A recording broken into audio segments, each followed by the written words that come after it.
everyone, this is Tim from Your Six Studios. Today in this video I'm going to show you how to fix when your PlayStation 5 is stuck on a black screen. So let's go ahead and jump into the video right now.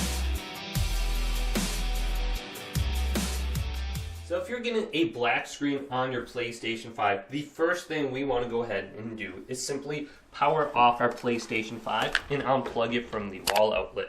So if we turn it around, let's go ahead and grab the power cord and unplug this. Now we'll want to go ahead and do the same thing for our TV. Now on the back of our TV, let's simply unplug this as well and leave everything unplugged for approximately 1 to 2 minutes and then plug it back in. Then on the back of the TV, make sure your HDMI cable is plugged into the correct slot. So on Samsung TVs, HDMI input 4 will be the input you want to go ahead and put your PlayStation 5 into because it allows 4K HDR at 120 Hz. Also, you'll want to switch out the HDMI cable. Maybe you're using an incompatible HDMI cable. The PlayStation 5, you should be using the HDMI 2.1 cable. So let's go ahead and just switch this out and plug it into the back of our PlayStation 5.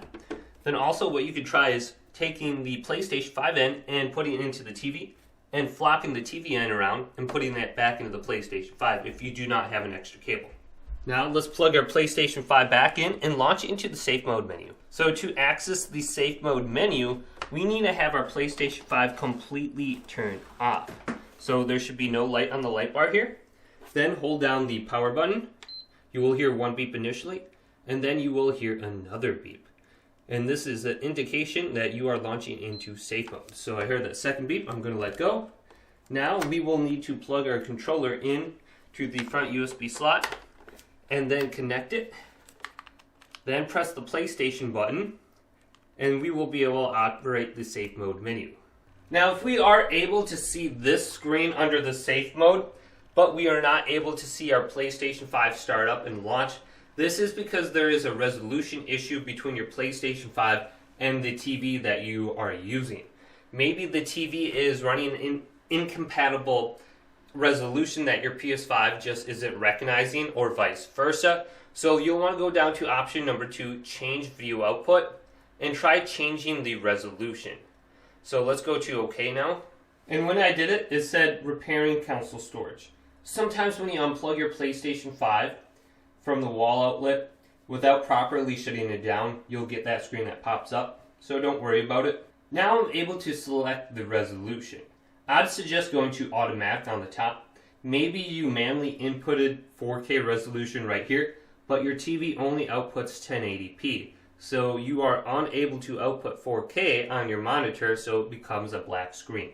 Now another thing you may be running into is some sort of like copyright protection that's causing you to get a black screen.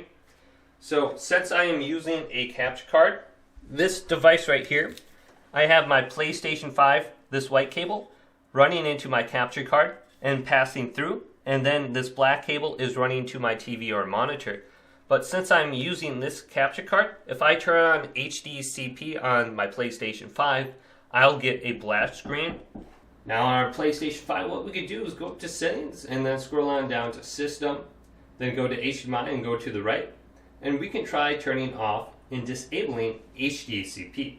So it says if you turn this setting off, some games and apps can't be used. Now what you could also try just to get a screen is downloading the PlayStation Remote Play application. So if we go up to the top here and we go to PS Remote Play, we can go ahead and open this application, and this will allow us to stream our PlayStation 5 to our phone and use our phone as a screen. So simply just connect to the same Wi-Fi network and then find your PlayStation 5 and see if you can go into the settings using the PlayStation app as well. Also in safe mode, if we go back to option number 2, change video output, and then we go to change HDCP mode right here, we can change it from automatic to HDCP 1.4 only. We could try placing this option on and just seeing if this will actually work. So hopefully this video did indeed help you out. If it did, go and leave a big thumbs up and subscribe to my channel down below for more tech videos coming up next on Your Six Studios.